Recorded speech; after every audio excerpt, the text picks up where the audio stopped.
Nyampe, nyampe, nyampe.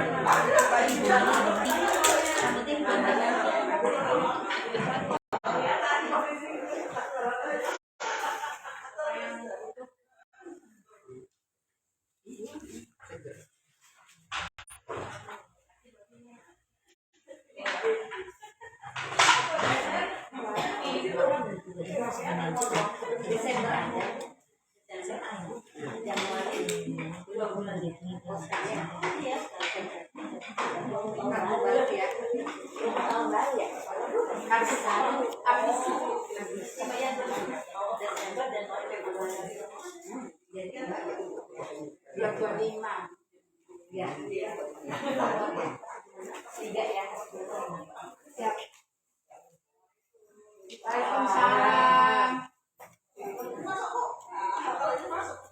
Sini bawa mejanya sekalian dulu.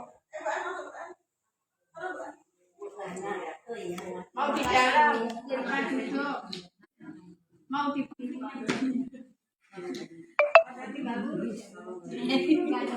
nyari sampai rumah Bunana. WN Iya. datang. Datang dong. Masya Allah. Ah, mana? Pulang nanti dulu. Luar biasa. Nyasar mana? Oh, ini dimana ada pengajian ada Bu EE.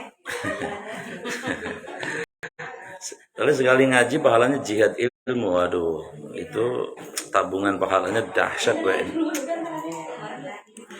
Baik, kita mulai, ibu yang Allah muliakan. Bismillahirrahmanirrahim. Assalamualaikum warahmatullahi wabarakatuh. Bismillah, alhamdulillah, wassalatu wassalamu ala rasulillah wa ala alihi wa sahbihi wa man wala. La hawla wa la quwata illa billah. Amma ba'du, qala Allah ta'ala, a'udzu billahi minasyaitonir rajim. Subhanaka la ilma lana illa ma 'allamtana innaka antal alimul hakim.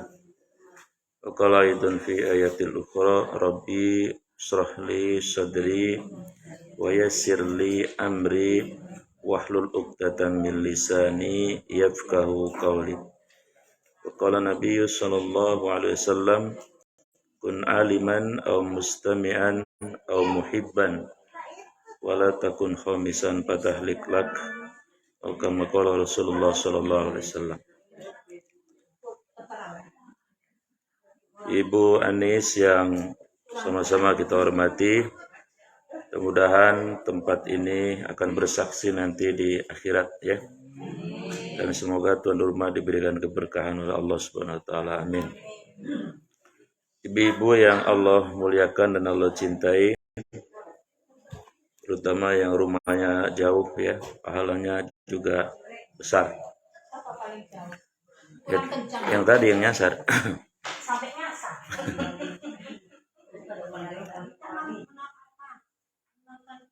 Kita lanjutkan tema atau materi tentang ikhlas.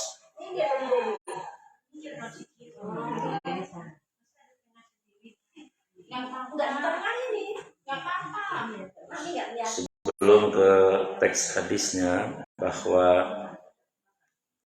ketentuan amal itu ada empat ya. Jadi ketentuan amal itu ada 4. Ketentuan amal itu ada 4. Terkait dengan niat maksudnya.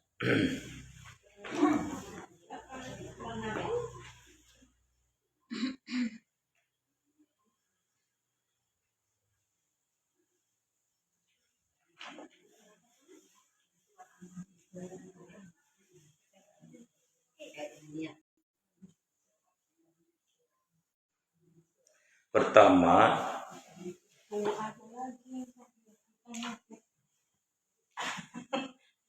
Mami supaya kelihatan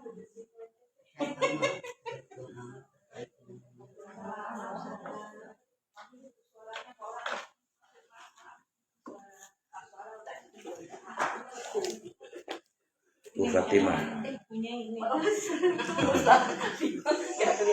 Kalau yang tinggi ya Bu Fatimah. Barang siapa yang Barang siapa yang berniat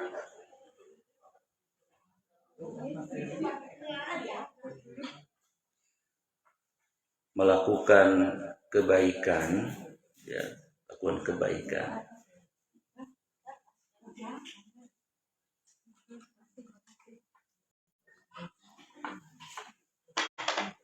tapi tidak terlaksana, ya, hasil tidak terlaksana itu tidak terwujud,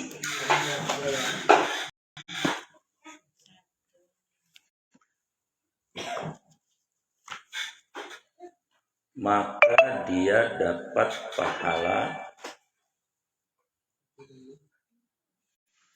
1. Dia dapat pahala 1. Jadi berniat melakukan amal tapi tidak terwujud, pahalanya 1. Karunia. Ketika terlaksana,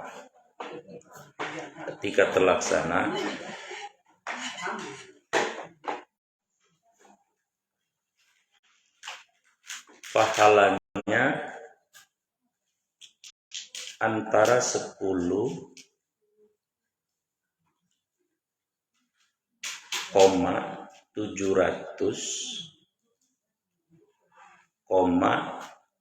unlimited. Itu terhingga.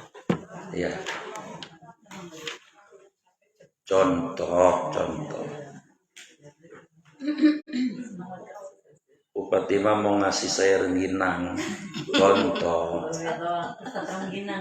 Tapi kagak kelaksana, ya karena mau ke pasar hujan gimana dan sebagainya ya. Tetap belum dapat pahala 1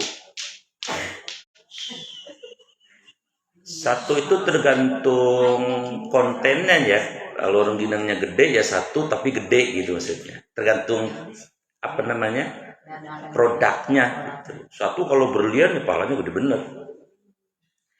Tapi kalau Bupati maksain ke pasar tetap beli rengginang lalu dikasihkan ke saya, itu pahalanya antara 3 itu.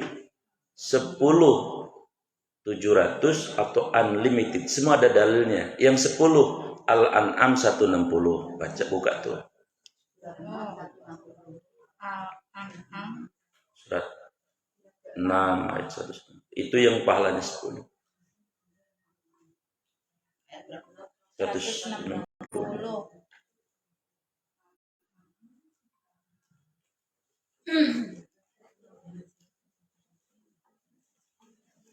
Ada nggak? Ini istrinya Pak Iwan ya? Ya, Ibu. Ya ketahuan. Ya mesti nggak lupa saya. Ada? 160. Man siapa orang ja'a datang bil hasanati dengan 1 kebajikan, falahu maka dia asyru amsalihha, maka dia dapat 10 pahala yang semisal. Gitu ya. Itu kelas biasa, kelas ekonomi. Kelas biasa. Nah, kemudian yang 700 di Al-Baqarah 261. Ini memang kelihatannya tentang uang tapi untuk semua kebaikan sebetulnya. 2 Al-Baqarah 261. Iya, betul Bu Anis. Perumpamaan masalul ya, alladzina orang-orang yang yunfiku itu maknanya dari kata nafaqo, tidak hanya uang apa saja ya, di jalan Allah, yang penting di jalan Allah. Kamathali, maka diumpamakan seperti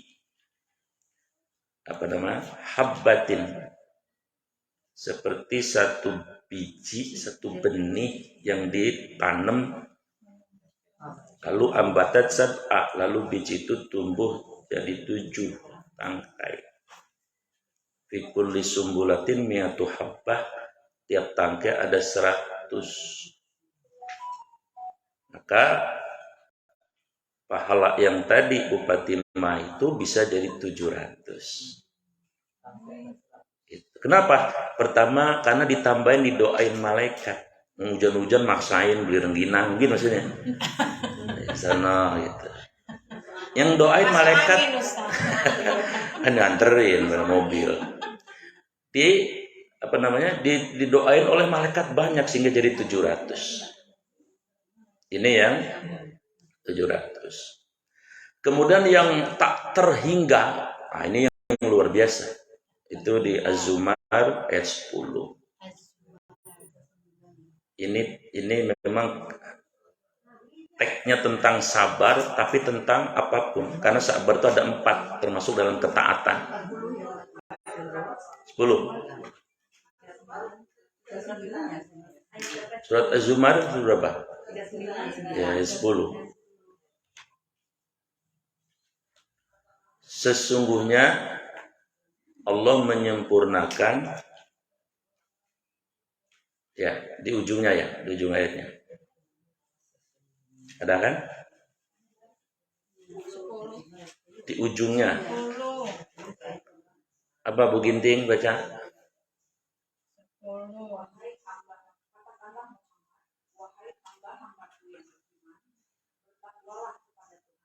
Iya.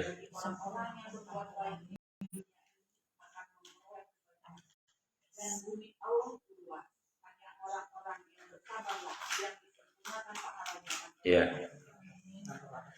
Sabar itu kan ada 4, gitu ya. Termasuk sabar tadi, ketaatan. Memberi itu kan ketaatan. Memberi kudu sabar, gitu maksudnya. Karena sabar, udah susah hujan, udah geledek, tetap kekeh mau beli, saya mau ngasih rengginang gitu. Maka keikhlasannya itu yang membuat kemudian lebih dari 700, begitu maksudnya. Kalau ini Allah yang ngasih apresiasi. Ini orang luar biasa ya. Gitu maksudnya. Laras kenapa melongo? Iya. Melongo begitu. Kagum-kagum. Dia yang jualan rengginang misalnya. Nah makanya saya mau ngomong gitu tadi. Jadi itu poin pertama itu ya. Jadi maksudnya begini, isilah pikiran, hati, dan perasaan serta tindakan dengan kebaikan. Karena nggak ada yang nyeplos, maksudnya begitu. Walaupun cuman baru niat, apalagi di eksekusi, dilaksanakan. Luar biasa. Itu satu. Poin kedua ya, ini terkait dengan keikhlasan. Siapa yang istiqomah dalam kebaikan,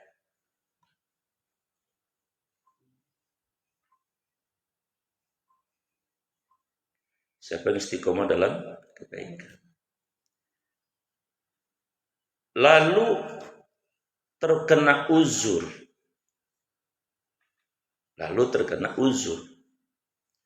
maka Allah tetap menyempurnakan pahala baginya. Nah itu maksudnya poin yang kedua.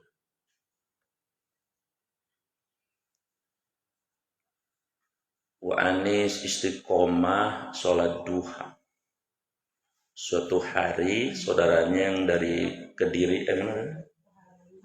Pasuruan datang. Yang namanya ada saudara, lah boro-boro ingat sholat duha, yang dipikirin masak apa ini ya, kan gitu. Pikirannya fokusnya ke saudara kan, orang jauh, saudara Pasuruan. Uplek tang ting tung, inget udah sholat zuhur, ya belum duha ini. Tapi Bu Anis sudah istiqomah, Menyempurnakan. Maka Allah tetap menyempurnakan pahalanya. Maka Bu Anis tetap sempurna pahalanya seperti yang dikerjakan tiap hari sholat duhanya. Begitu maksudnya. Ya tidak hanya sholat duha, ibu biasa tahajud sama ada uzur digodain sama suami. Lah, emang kenapa? Ya karena ada suami ya, ada yang godain. Iya, maksudnya malam listrik mati, hujan geledek, digodain suami. Ibu boro-boro tahajud, orang digodain sampai jam 2. Ya wes bablas, kagak bangun. Tetap karena ibu biasa, malaikat juga tahu.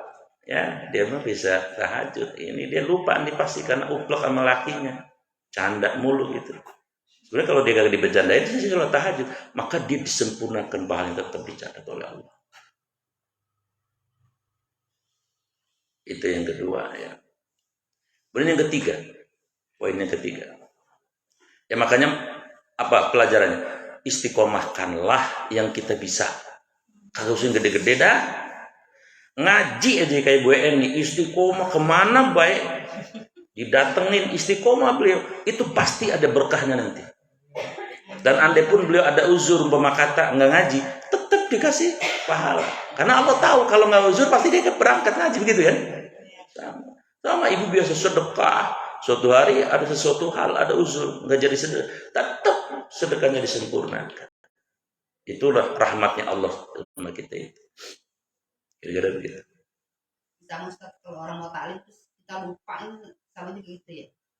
Lupa Kayak itu. biasa taklim, kalau iya janji Allah hadir terus saya lupa.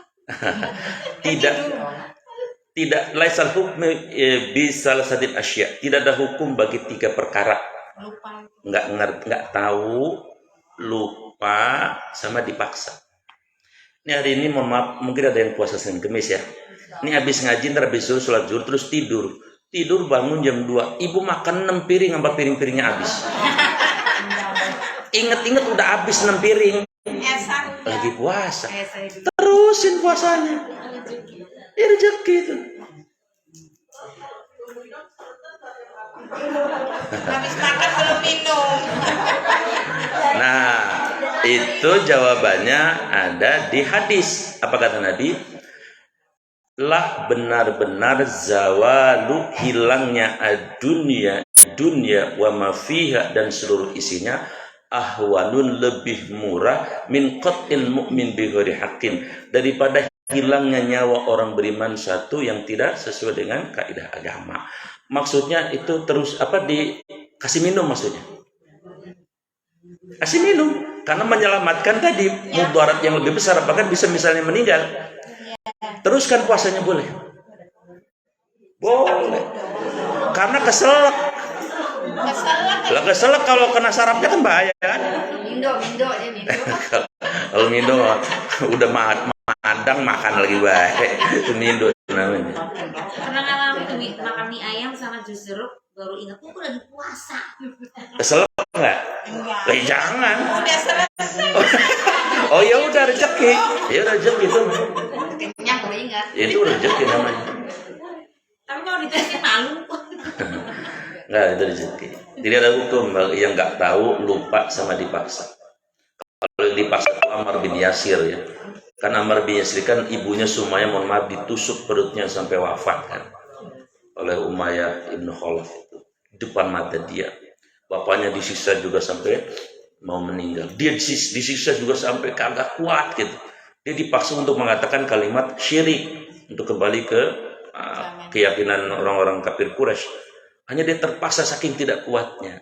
Setelah itu dia lapor sama Nabi, ya Rasulullah saya mengucapkan kalimat ini bagaimana iman saya masih ada. Kata Nabi tadi 3 hal tidak dihukumi Allah. Lupa, tidak tahu sama dipaksa. Aduh. Lupanya sampai berapa kali? Ya lupa yang manusiawi jangan terlalu sering aja dah kira-kira gitu. Sekali-kali dah. Kecuali yang umurnya udah kayak mami, mana mami? Nah, itu kalau lupa juga Allah anggap gak lupa. Ya namanya udah senior gitu. Nah ini Ustadz yang tidak tahu kadang-kadang anak mendingan aku nggak dikasih tahu. Jadi aku nggak pernah hukumnya. Saya kalau ngasih sama lalu bapak lo enggak? Apa? Bapak lo. Masa Allah nih? Itu cabai satu aja dihitung sama Allah biji-bijinya semuanya. Di semua nih, semua. Apalagi bola tuh, kan lebih susah lagi bikinnya. Poin ketiga, jika ada yang melakukan kebaikan, jika ada yang mau melakukan kebaikan,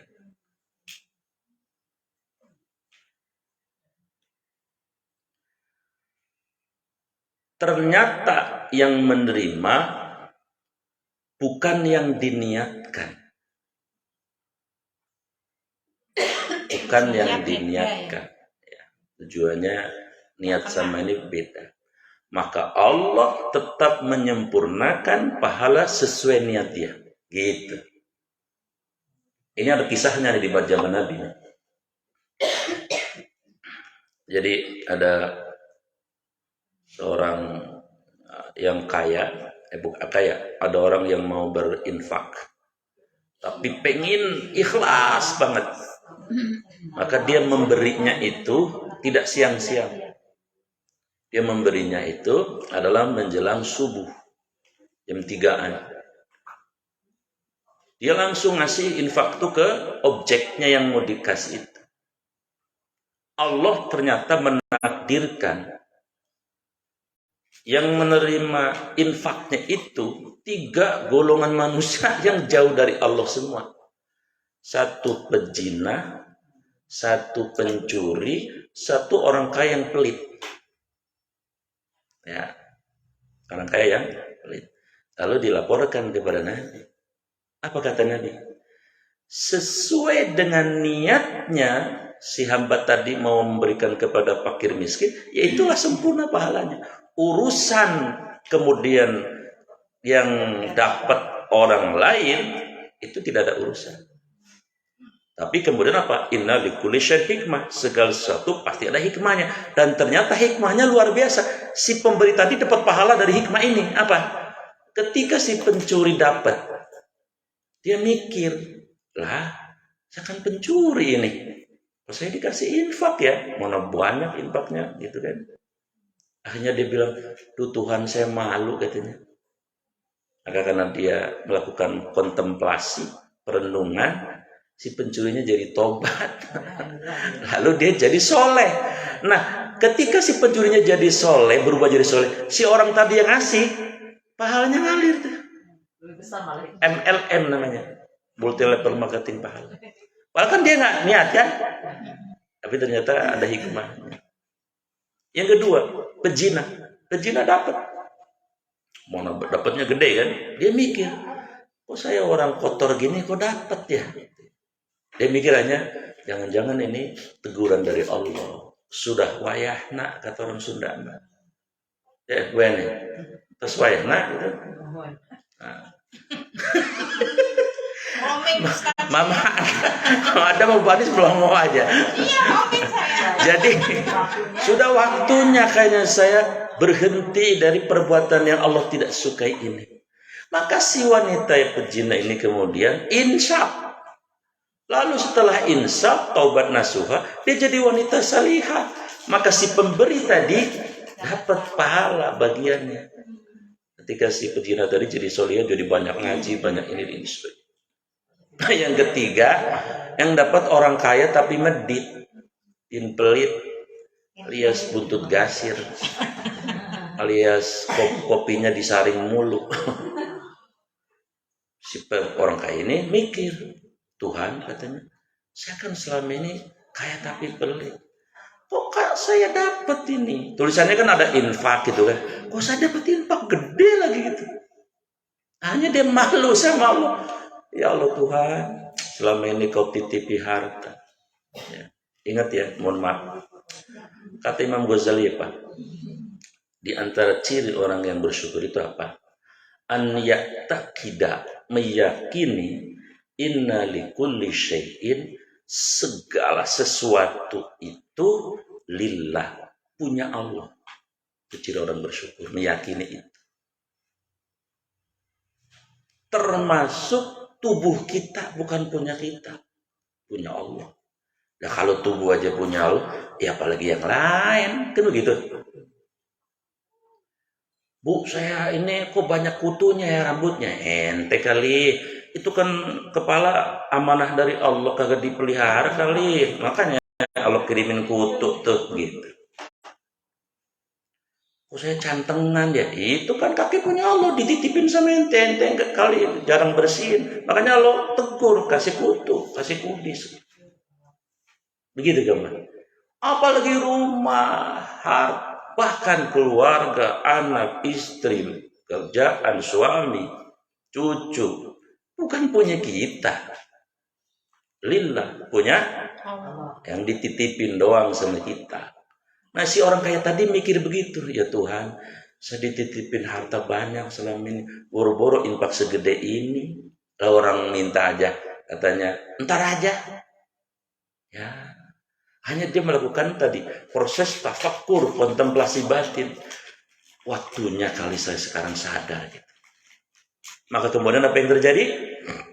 Hartanya tadi nggak jadi dinikmati oleh orang kaya ini. Langsung dibagikan sama fakir miskin. Plus setelah itu dia rajin berderma. Maka orang yang tadi ngasih dapat pahala infaknya. Apa itu? Kucing? Hilang ya? Iya. Oh, alhamdulillah. Alhamdulillah. Kucing titipan gitu. Ini nyambung gak nih? Jelas kan ya? Jadi gak usah khawatir, gak usah mikir nih, kenapa yang dapat dia, gak usah. Allah mah pasti maha tahu sesuai dengan niat kita. Misalnya lagi begini, ibu nih rombongan ya, ke Cianjur umpama kata kemarin, infak urunan, terus di sana bikin musola. Udah jadi musolanya diberitakan musola yang didirikan hasil infak dari ibu-ibu Blok SR Melati Mas. Musolanya kena gempa lagi, hancur jadi tanah. Kecewakah kita? Tidak. Ya bakal kecewa. Tetap pahala ibu sempurna, ibu-ibu. Nah, nanti diganti lagi oleh pemerintah. Tetap kita dapat pahala yang meramaikan itu tadi. Kita dapat pahala sesuai dengan niatnya. Allah makan nggak pelit kan? Yang bikin lagi baru dapat pahala. Ibu-ibu yang niatnya tadi mau bikin juga tetap dapat pahala. Begitu maksudnya. Ngalir terus. Poin yang Ikut ngaji. poin yang keempat. Kan 3 kan. Tiga. Bupati Makeder. Tambahin. Yang ketiga. Yang ketiga. Maksud saya yang keempat. Masya Allah. Usah jadi ikut-ikutan. Aduh, liarin. Yang keempat. Ikhlas itu perbuatan yang berat. Itu perbuatan yang berat.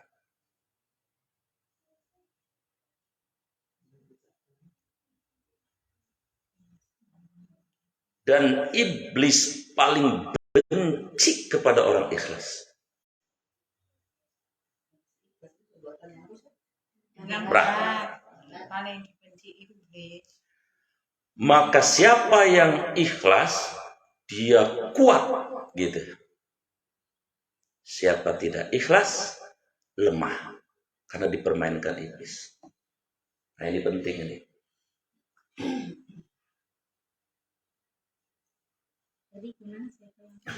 Bahasanya nggak teratur ya tadi. Apa tadi? Apa Wanis? Ikhlas itu perbuatan yang Ikhlas berat itu perbuatan dan paling berat dibenci dan paling iblis. dipilih iblis. Siapa yang ikhlas, dia Dia orang yang kuat. Siapa yang tidak ikhlas, lemah. Jadi gini, waktu Allah bikin bumi, ini hadisnya di riwayat Imam Tirmizi ya, saya baca di kitabnya Yusuf Al-Qaradawi, Al-Ikhlas. Waktu Allah menciptakan bumi ini bergetar, ya, tidak stabil. Ya tentu saja tidak kondusif di tempat manusia. Manusia belum ada waktu itu. Lalu malaikat tentu bertanya, ya Rob, tanya, ini bumi bergetar bagaimana ya Rob? Apa kata Nabi? Kata Allah, tenang. Saya sudah siapkan untuk menstabilkan bumi itu. Maka Allah kun wa idza arada syai'an yaqul lahu kun fayakun. Allah tidak perlu pakai macam-macam proses. Allah berkehendak, kuatlah, terjadilah itu gunung-gunung. Ya, tidak disebutkan gunung apa, kan baru ada waktu itu. Lalu gunung itu ditancapkan oleh Allah, memerintahkan malaikatnya khusus untuk ngurusin gunung, tancapkan ke bumi, tancap. Ya sekarang di seluruh bumi ada berapa gunung tuh yang aktif. Itu dulunya begitu sejarah.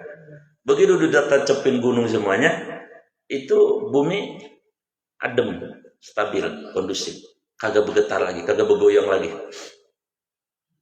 Malaikat-malaikat yang lain pada kagum, Masya Allah, ciptaanmu luar biasa ya Allah, tuh gunung-gunung itu. Tapi namanya malaikat kan memuji, bertasbih kepada Allah, ya, memuji Allah terus. Ya Allah, adakah yang lebih hebat dari gunung itu? Kata Allah, ada. Apa ya Allah? Al-hadid, besi, baja. Allah berkehendak, Allah ciptakan sebagai bentuk permisalan pada saat itu agar malaikat tahu tentang kekuatan besi itu.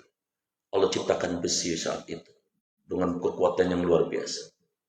Maka gunung, salah satu gunung Allah ciptakan lagi, dihancurkan dalam waktu yang singkat, hancur itu gunung oleh baja itu. Ya makanya sekarang ada pabrik baja itu kan. Sehebat apapun kan kalah tanah atau batu dengan baja, apalagi baja yang kuat. Lalu malaikat bertanya lagi, ya Allah subhanallah, maksudnya engkau ya Allah yang telah menciptakan makhluk yang lebih kokoh dari gunung. Adakah yang lebih hebat dari itu ya Allah? Ada, kata Allah. Apa ya Allah? An-nar, api. Langsung dicontohkan di situ. Lihat kalian, baja itu dikumpulkan, begitu kuatnya baja yang habis memporak-porandakan gunung. Lalu Allah kun fayakun menciptakan api, dilumat itu baja, habis meleleh. Malaikat geleng-geleng, subhanallah, luar biasa ini api gitu. Lalu kemudian setelah api itu bisa melumat baja, malaikat bertanya lagi, berarti ada lagi yang lebih hebat dari api ya Allah? Ada. Apa ya Allah?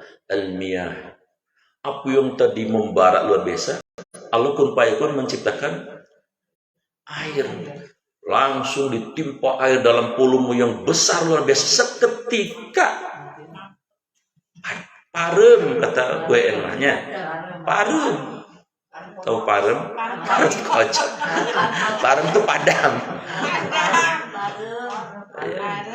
Padam. Kemudian malaikat nanya lagi, ya Allah, subhanallah, maksudnya engkau ya Allah yang telah menciptakan air. Adakah yang lebih hebat dari air? Ada, kata Allah. Apa itu? Ar-riyah atau ar-rih, udara, nitrogen, oksigen. Langsung Allah perlihatkan, lihat ini, nanti bumi ini bakal ada hujan nih, tapi ini lihat proses hujan ini. Pancarkan sinar matahari seketika lalu menguaplah ini yang namanya air ke atas dengan volume yang begitu besar luar biasa. Tapi air ketika di temperatur tertentu kemudian Allah ciptakan angin yang besar luar biasa, maka itu air diporak-porandakan lalu menjadi tetesan-tetesan hujan. Malaikat geleng, subhanallah, luar biasa ya Allah, kau menciptakan angin. Adakah yang lebih hebat dari angin ya Allah? Ada. Apa itu ya Allah? Orang yang sedekah dengan tangan kanan, tangan kirinya tidak melihat. Ini bahasa majas namanya, bahasa perumpamaan. Saking menjaga keikhlasannya itu, sehingga seperti atau seolah, jangan kata orang lain, tangan kiri aja kagak tahu yang dekat. Kira-kira gitu. Hah? Lah kagak. Ini namanya majas, perumpamaan. Ya. Nah maka orang yang kayak gini nih, yang gak mau sama sekali kebaikannya. Walaupun boleh sebetulnya. Amal kebaikan itu boleh diiklankan, diperlihatkan boleh. Dengan catatan temperatur hati dijaga. Boleh. Untuk menjadi inspirasi orang lain. Boleh. Tapi kalau, mohon maaf, kita identifikasi diri saya. Ya, potongan saya nanya. Dan kalau saya disebutin nama saya, hidung saya megar. Hilang dah pahala saya. Begitu saya nyeplos ngomong-ngomong ke orang, sum'ah, minta diperdengarkan. Sayang, saya habis nanti amal saya. Gitu. Lah, mendingan semua gak usah dicatat baik dah. Baik Ramadan ngelis itu ya. Yang kasih. Itu yang Hebat itu orang ini sudah mengimplementasikan hadis ini. Tulisannya hak semua hak. Namanya hak. Ya, waduh Dian nggak ada, Andis nggak ada, hak semua. Berarti kualitas ibu lebih hebat ya dari Anin. Dan tapi jangan ini dulu, jangan tenang dulu. Yang paling dibenci oleh iblis itu orang ikhlas, paling benci. Tapi dia tidak bisa melawan. Nah ini hebatnya. Lihat surat 23 ayat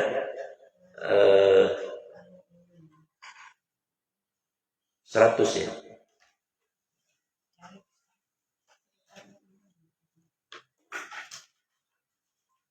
Bukan. Surat 15 Al-Hijr ayat 40. Lupa saya.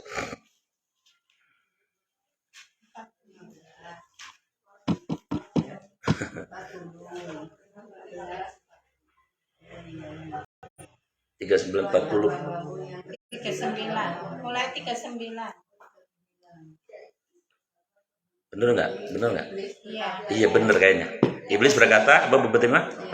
Iblis berkata, Tuhanku, oleh karena engkau telah memutuskan bahwa aku sesat, aku pasti akan jadikan kejahatan terasa indah bagi mereka di dunia. Dan aku akan menyisakan mereka semua. Langsung 40 ya. Kecuali hamba-hambamu yang terpilih di antara mereka. Terpilih itu bahasa Qur'annya di situ mukhlasin. Jadi ternyata iblis cuma gemes doang, kesian iblis tuh. Kesel banget sama orang ikhlas tuh. Gedeg banget, sewot bener. Cuman dia nggak bisa melawan. Karena dia sendiri yang ngomong, saya nggak bisa tuh. Maka orang ikhlas itu orang yang paling kuat. Sebaliknya orang yang tidak ikhlas itu orang lemah. Jadi gini nih, ini kisahnya begini. Ada di sebuah kampung, ini namanya zaman dulu ya, ada pohon gede. Pohon-pohonnya pohon gede dah, pohon capi kayak pohon apa. Rupanya sebagian dari penduduk kampung ini melakukan praktek syirik. Menjadikan pohon itu ilah, tandingan. Ya, kan arti la ilaha illallah itu kan apa? La tidak ada ilah, Tuhan tandingan, Tuhan palsu. Ya bisa pohon, bisa manusia, bisa apa saja. Illallah, kecuali Allah kan. Rupanya sebagian penduduk kampung itu ngasih sesajen. Yang sesajen itu diniatkan. Ingat, sesajen itu ada dua.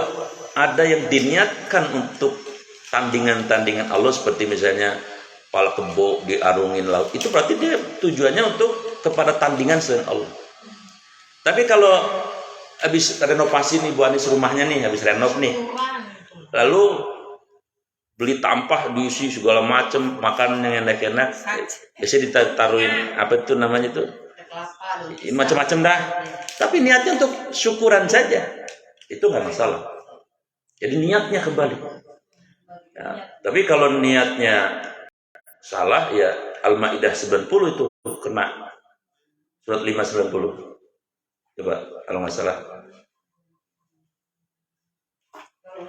Kalau misalnya mau bangun rumah bisa ada Pisang. atas itu ya. Itu tukangnya susah turun, makan pisangnya udah digandul beli sono, biar gak naik turun kelamaan. Terus ada cabai sama bawang di atasnya. Ya tergantung niatnya tuh cabai buat apa.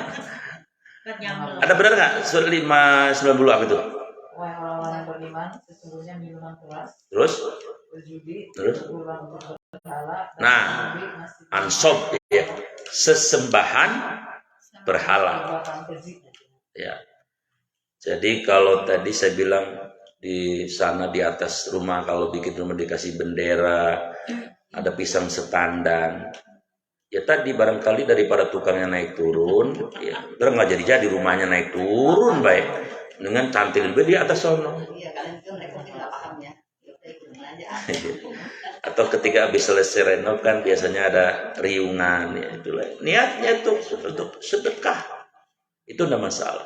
Tapi kalau tadi ya, kepala kebo diarungin atau misalnya ada namanya, mohon maaf dulu ada kalau mau panen tuh pada datang ke sawah.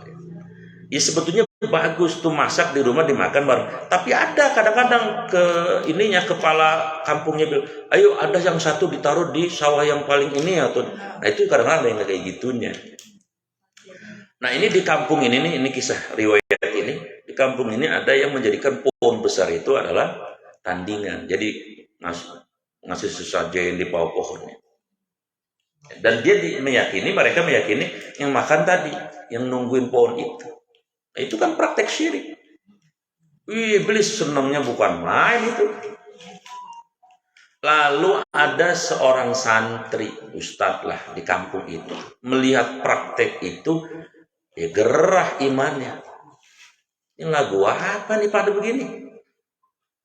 Lalu tergeraklah hatinya si ustadz ini untuk supaya itu berhenti. Tapi rupanya karena banyak, ya, orangnya banyak, ya dia tidak efektif untuk melarang. Karena sebetulnya yang paling efektif itu ya untuk mencegah kemukan itu pemimpin.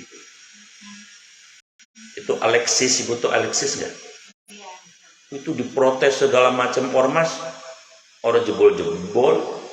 Begitu Bu Pak Anies tanda tangan serepet, beres. Bu Anies ya, beres itu.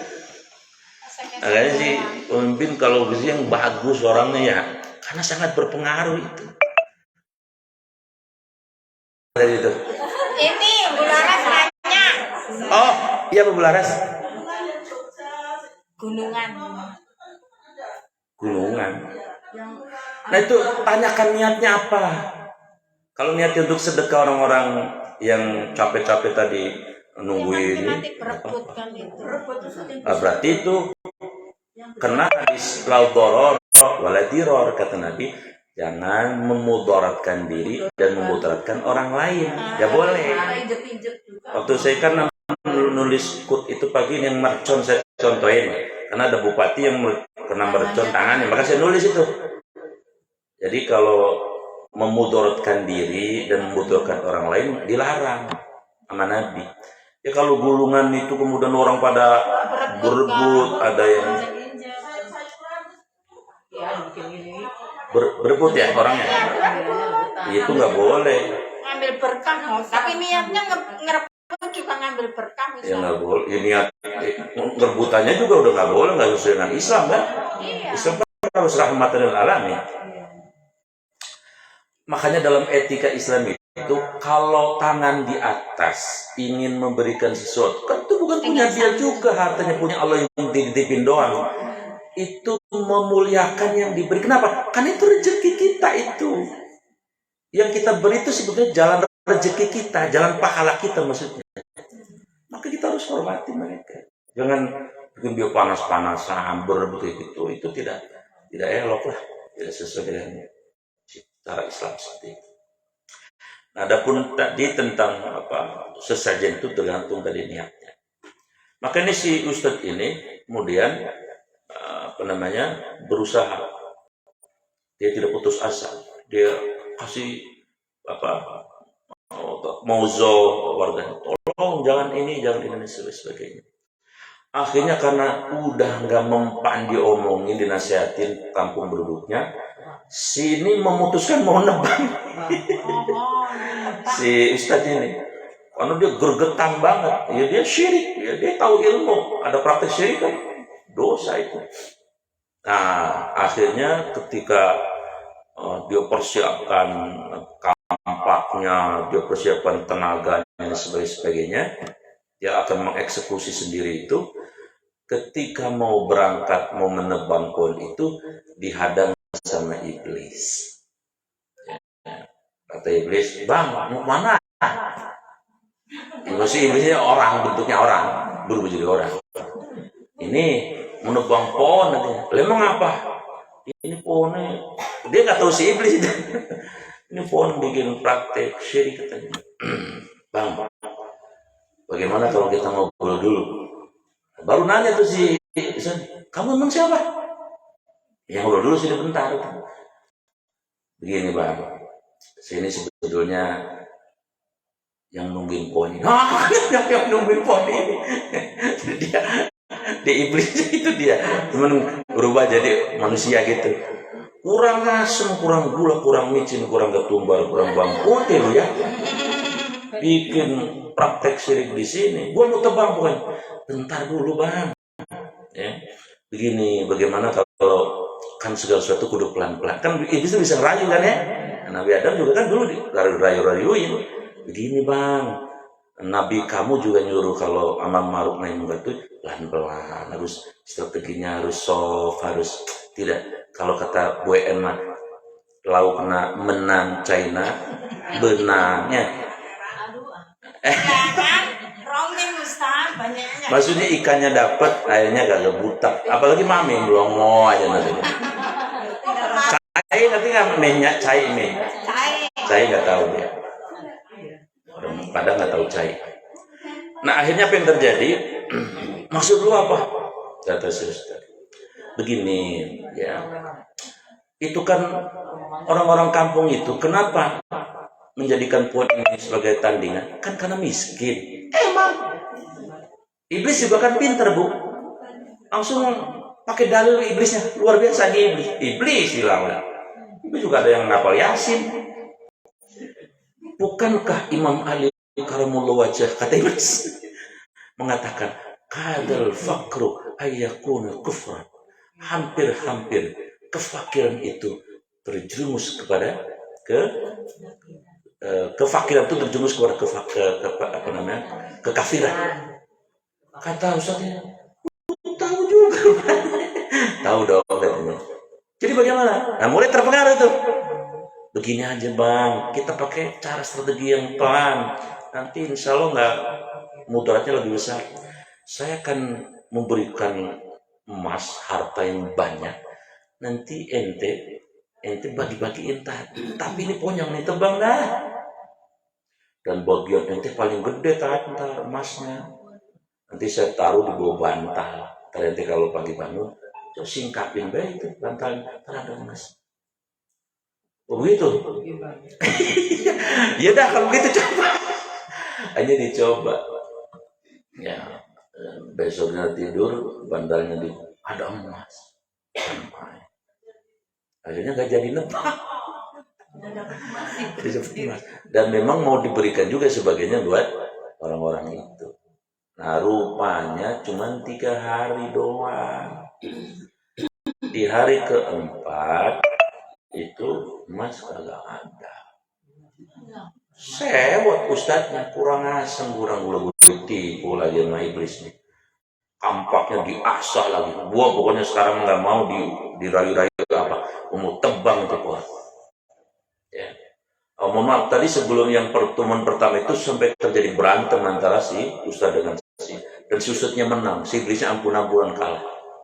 Nah, sekarang kampaknya biasa dipersiapkan, lalu begitu mau menebang apa pohon itu, iblisnya datang lagi sambil senyum-senyum, sambil sujud.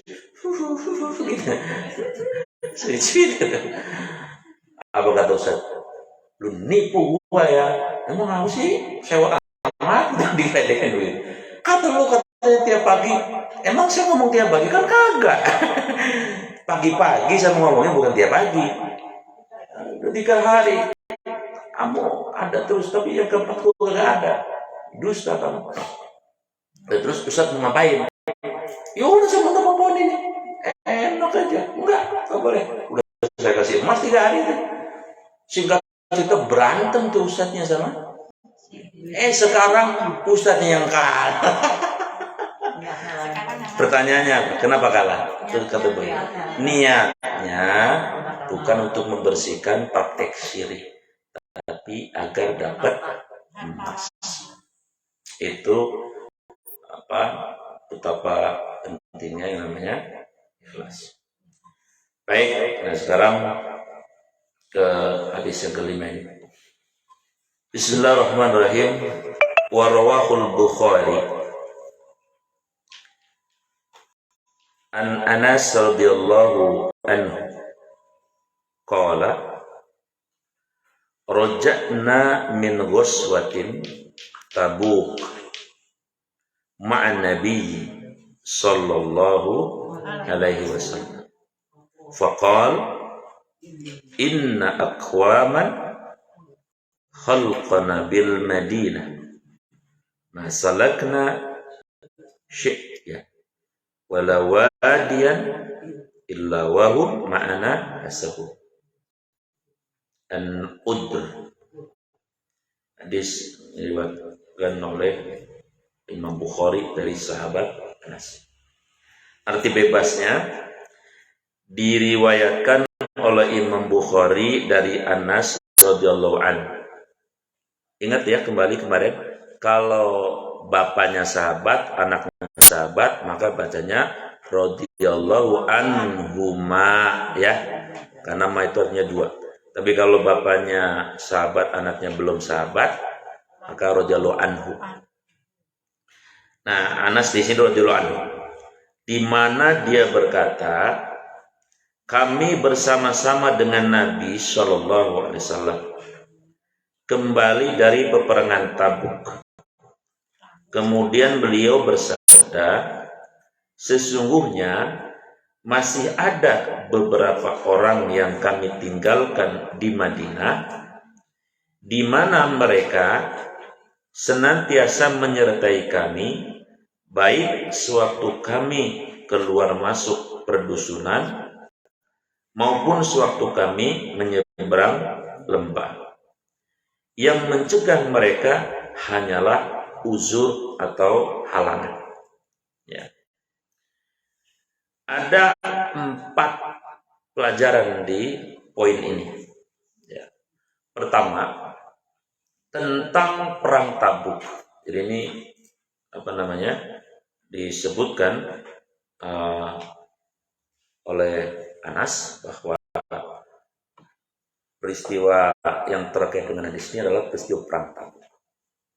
Ibu, perang Tabuk itu perang yang terjadi tahun ke-9 Hijriah. Ya. Tahun ke-9 Hijriah. Daerahnya namanya Tabuk. Ya, kalau saya ditanya, kenapa Ustaz ada Cikokol? Tahu, memang namanya Cikokol. Iya, yang udah namanya Tabuk. Begitu. Kenapa namanya Adam? Mama Adam. Ya, dikasih nama sama mamanya. Emang nasinya Adam. Kalau buper mana lain. Nah, kemudian perang Tabuk ini adalah disebut dengan Ghazwatul Usr, perang yang sangat sulit. Perang yang sangat sulit. Ada 3 kesulitan. Ada 3 kesulitan.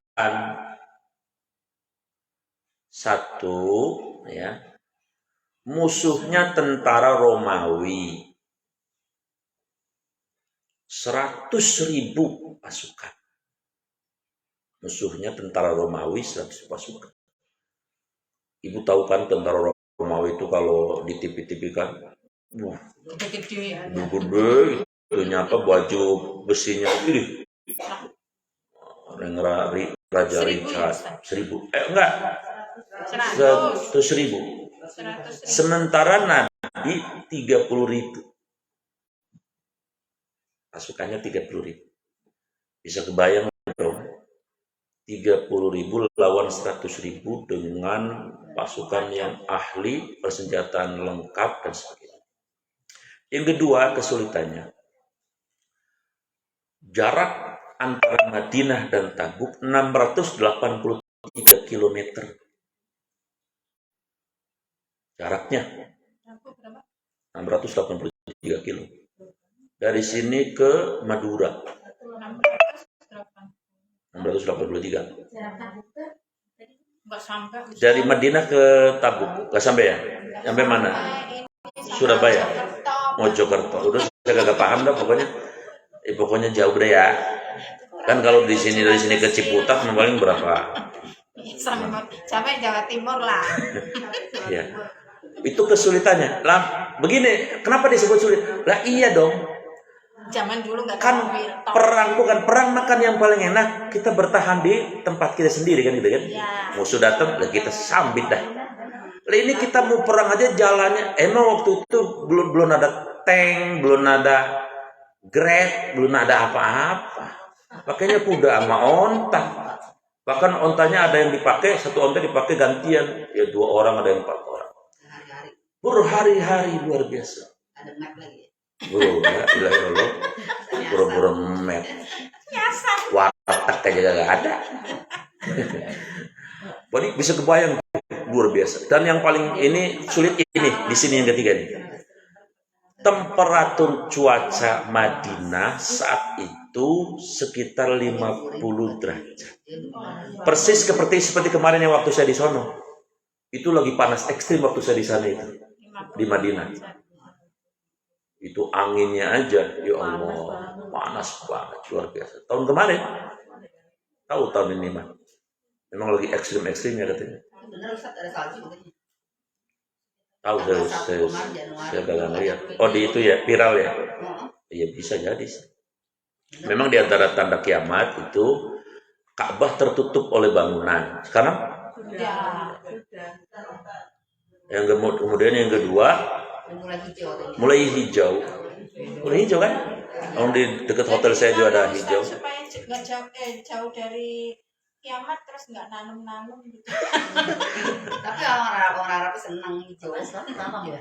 Enggak sebetulnya orang Arab apa kagak nanam juga apa be ada. Iya, Di sana. ada. Iya. Semua ada. Semua pohon ada. Kemudian yang ketiga tanda kiamat itu adalah mereka tadinya pakai sendal, ya. Tadinya nyeker, terus pakai alas kaki. Maksudnya apa? Gaya hidupnya udah loncat. Ibu tahu dong pangeran-pangeran Arab gaya hidupnya kayak apa? Saya kemarin nulis quote ini ya, rilis dari Ospek Institute itu, raja terkaya sekarang di dunia ini itu Raja Salman. Itu rilisnya disebutkan harta beliau sampai sekitar 21 triliun. Itu duit kalau dibeliin cimol itu.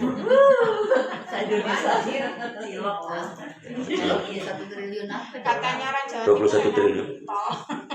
Hartanya. Akumulasi. Ya, tabungan beliau kan di luar negeri banyak. Tabungan beliau di Swiss, di Kalau di Sambo 100 triliun. Sambo. Masa? Tahu dah si Sambo Mas ya? Makanya dia apa dulu ke Nggak tahu kalau Sambo Mas itu kemarin saya baca rilis sebuah jurnal gitu. Masya Allah, kaya banget. Maksudnya kaya, tapi beliau kan sudah lumayan senior, udah 87 umurnya maksudnya. Sudah 87. udah nggak bisa nikmati. Ya makanya itu. Makan di Ada putra ininya Pak kotanya. Nah kembali kepada tadi bahwa jarak antara Madinah dan Tabuk itu 683 mil. Mun panasnya luar biasa. Ya karena tadi saya bilang tidak ada kendaraannya ya. Coba jalan teklak, panasnya seperti itu. Luar biasa. Kalau di sono kan tadi saya bilang jarang ada warung, nasi uduk nggak ada, kopi nggak ada. Karena Indonesia laku. Gado-gado nggak ada. Saya waktu di sana jajannya roti doang, sama jus. Nggak ada warung gado-gado. Kecuali kalau pagi. Iya kalau pagi ada. Kalau haji itu lebih mahal. Itu yang di Mekah ada yang jualan orang Madinah. Iya itu kalau pagi, kalau habis subuh ada. Nah karena musuhnya berat, jaraknya luar biasa jauh. Waktu itu sedang paceklik, maka Nabi kemudian khutbah. Maka khutbah yang terkenal itu di samping khutbah Haji Wada, ya, di perpisahan, khutbah di Tabuk itu. Ada paceklik juga. Kenapa? Ada paceklik juga. Sedangkan nggak ada tadi. Bukan maksudnya, ya lagi susah dah, lagi susah. Iya gitu. Ya lagi susah. Kan tiap negara ada kan tingkat kesusahannya. Lalu Nabi begini bilang, man, kata Nabi, siapa orang, ya, dhammil hadal waswah padahal al jannah.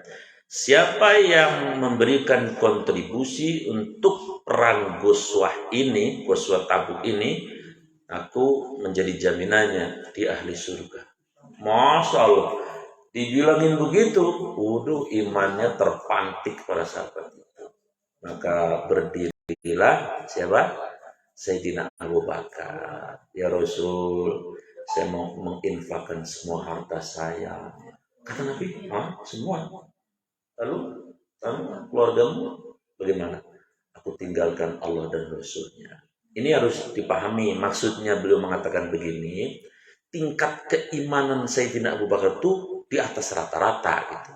Kalau kita yang ngomong kagak pantas, ya ulah ciprut kita mah. Itu bagaimana nih? Ribet urusan. Mau ada resesi aja pada ribet.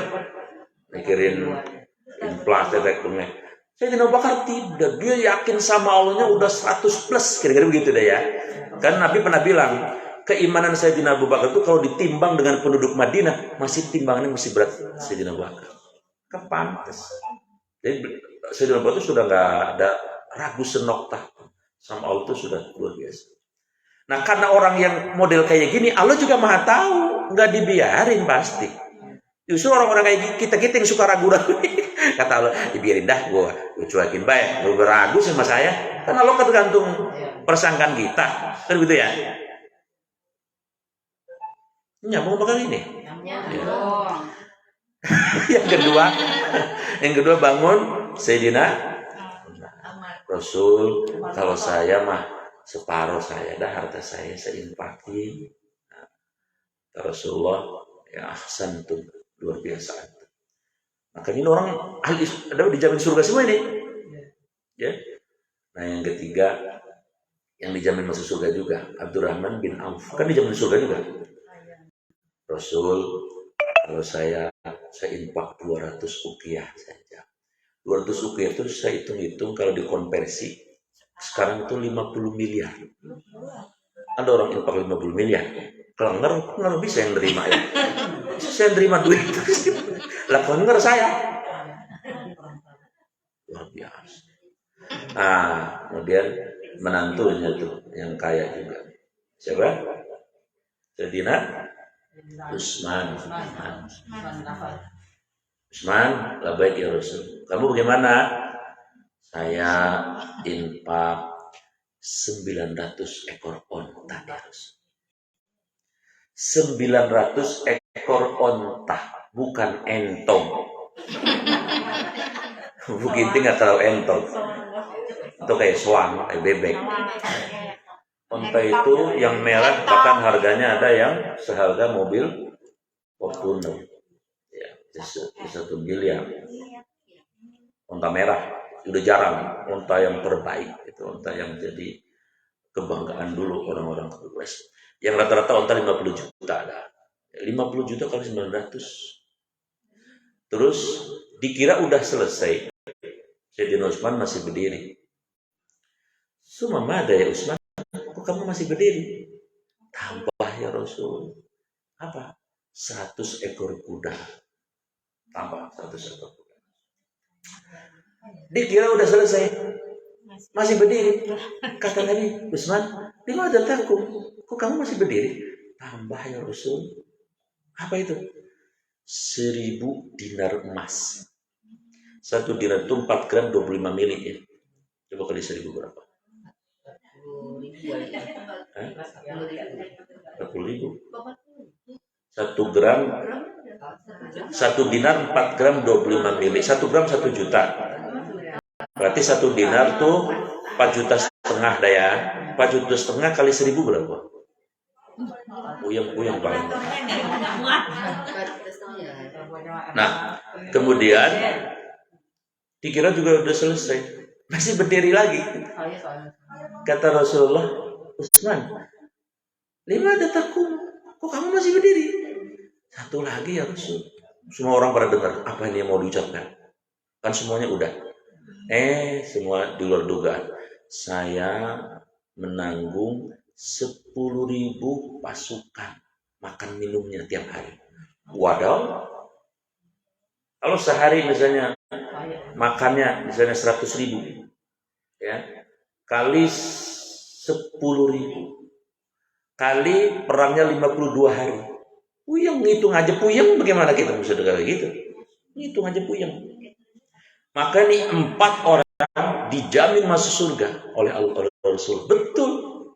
Sayyidina Bakar, Sayyidina Umar, Sayyidina Utsman, Sayyidina Abdurrahman bin Auf. Itu masuk surga semua dijamin. Usahanya apa dulu ya? Oh begini, kalau tanya usahanya apa, yang jelas bukan cimol ya.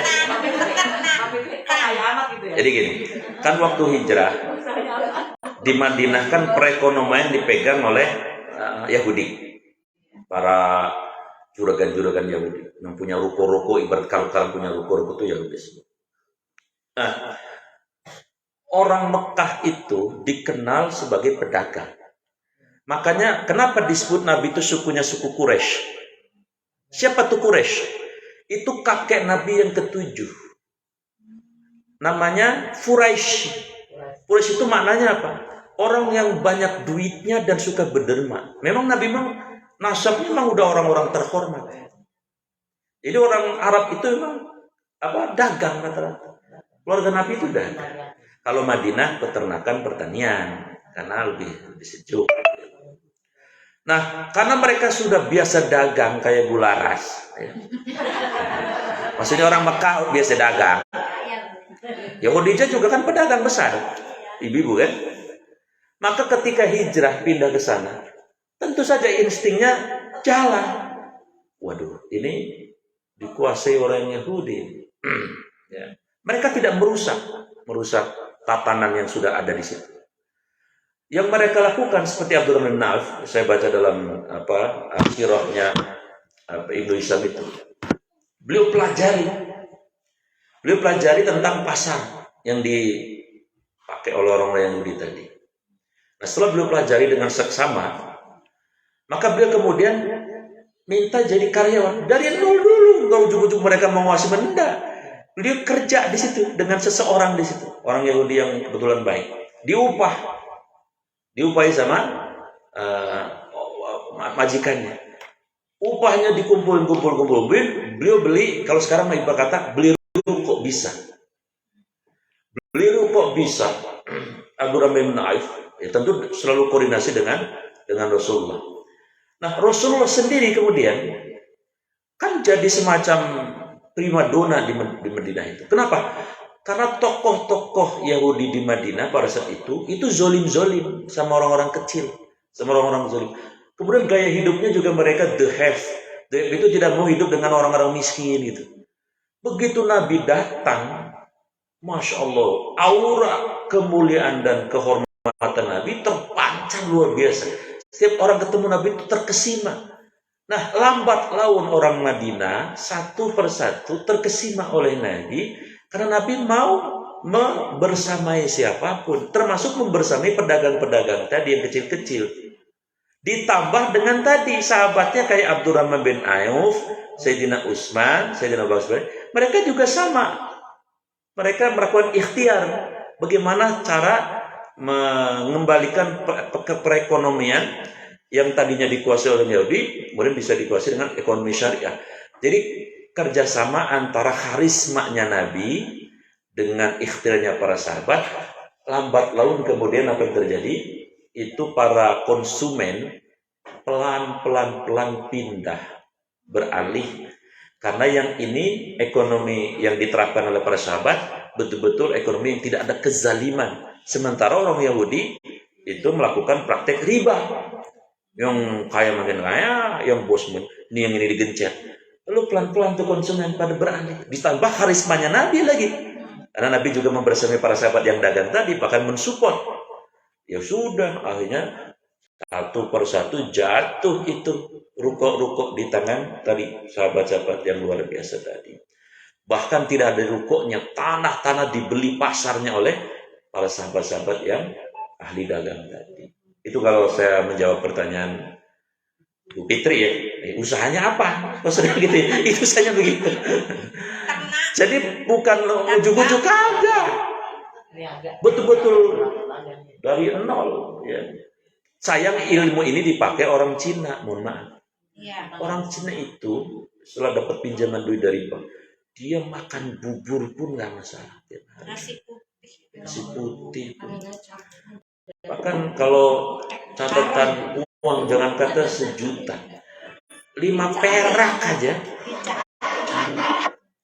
Jadi betul-betul step by step gitu. Hilang segitu. Orang Tangerang udah dagang, encingnya datang, ambil rokok, udah lah encing udah. Ya kalau satu orang lah, kalau encingnya ada 12, tekor.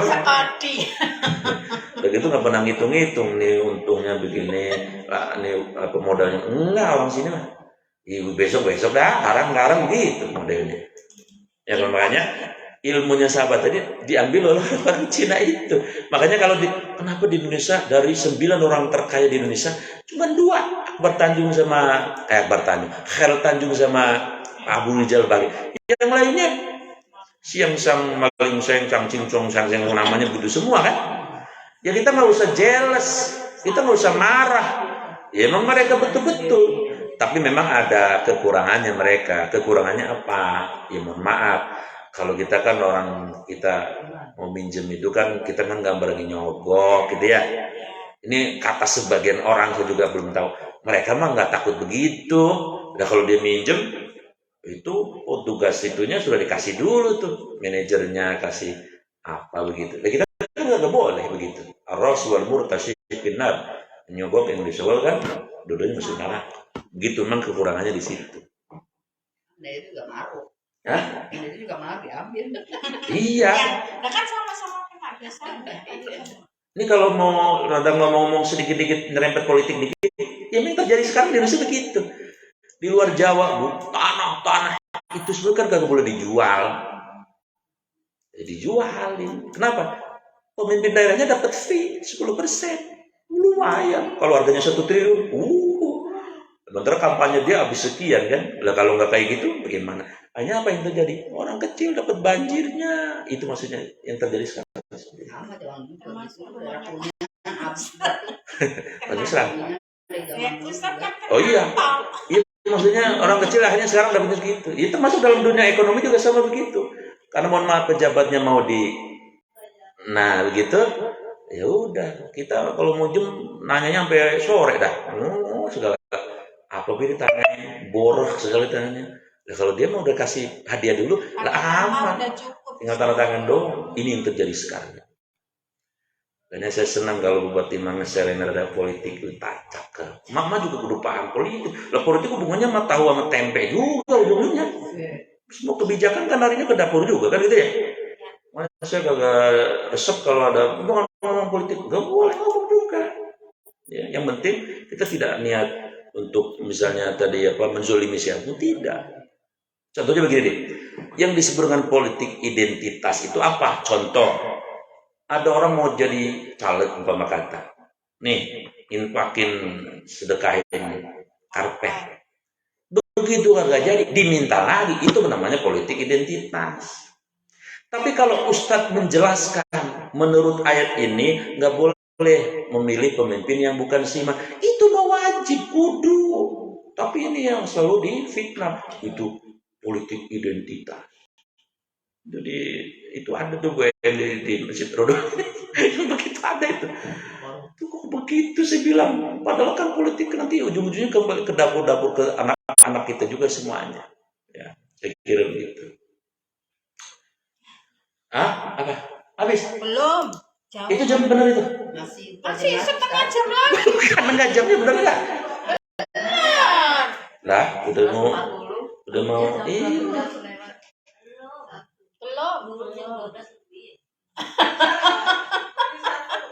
satu.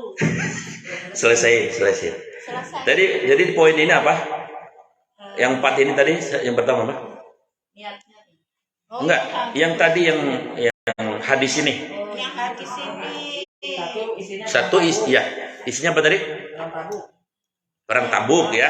Poin pertama isinya adalah perang Tabuk. Nah, kemudian yang kedua ya, isinya adalah tadi yang kita dibicarakan di awal bahwa Kurang tahu kondisinya ini. ya, Sekarang 2 apa? yang kedua adalah bahwa ikhlas itu tetap berlaku sekalipun fisik tidak ada. Ini maknanya. Ikhlas. Tetap berlaku walaupun fisik tidak ada. Kan ini sahabat-sahabat di Madinah ada yang nggak ikut perang. Cuman kata Rasulullah, kata sahabat Anas, mereka sebenarnya selalu ikut ke dusun, ke lembaga. Cuman ada uzur, hati mereka sama kita maksudnya. Jadi fisiknya nggak ikut, tapi tetap dia dapat pahala perang. Seperti Sayyidina Utsman kan nggak ikut perang Badar, tapi beliau digelari sebagai ahli Badar karena hatinya ikut. Beliau menginfakkan tadi untuk perangnya itu beliau yang ngurus. Kemudian poin yang ketiga, pahala bergantung kuantitas dan kualitas. Ini pelajaran hadis ini. Pahala tergantung kuantitas dan kualitas. Kalau kualitas terkait dengan keikhlasan, kuantitas jumlah. Makanya ada pilihan nih. Pilih yang mana ibu? Lebih baik 10 juta ikhlas apa 1 juta nggak ikhlas? Nah itu ya 10 juta. Iyalah, udah gede ikhlas. Iya, yang gede benar. Terakhir yang keempat, ya. Setiap sesuatu Bu Iwan ada yang namanya dispensasi hukum keringanan. Setiap sesuatu ada dispensasi hukum. Tadi ada yang nggak ikut perang, nggak apa-apa kata Nabi. Karena memang ada uzur. Ini nanti nih mau puasa, nggak apa-apa nggak puasa.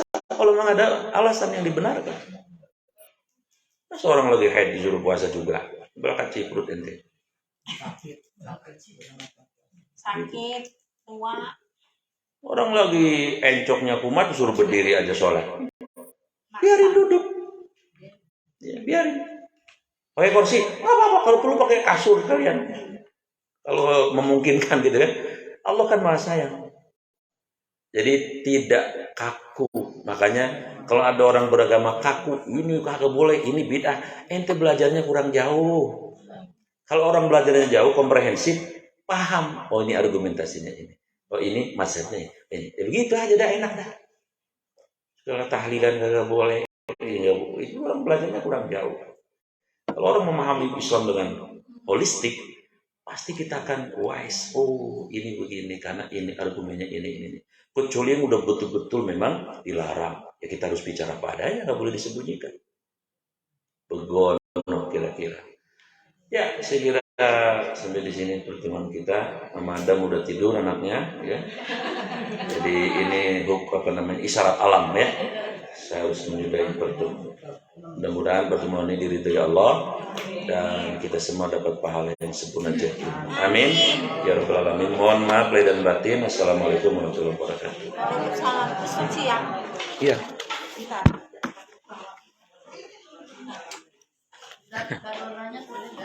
Boleh Bu Fatimah, ya. Misalkan sholat setelah baca kafirau terus pas lupa baca Fatihah langsung lompat ke surat itu, misalkan surat Anas atau surat Al-Falaq. Ibu-ibu kuenya di belakang yang nggak puasa, minta tolong dong. Oh nggak usah, langsung Fatihah aja. Oh jadi langsung Fatihah. Iya langsung Fatihah, karena itu sunnah yang iftitah itu sunnah. Sunnah ya. Sunnah. Jadi kadang-kadang lupa, ini tadi udah baca Pak, lupa langsung surat gitu.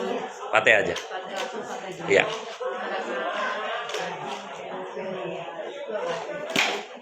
Edi jemput sama Abah.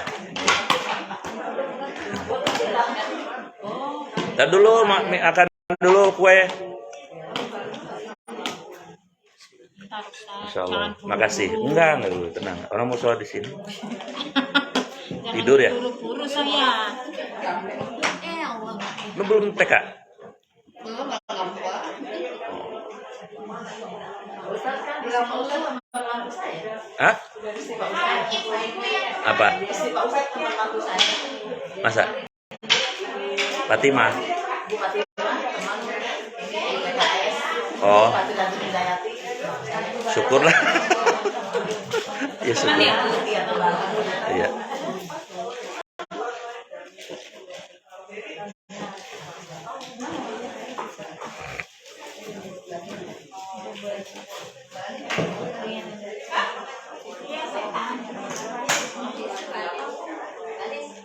Tak ambilin plastik atau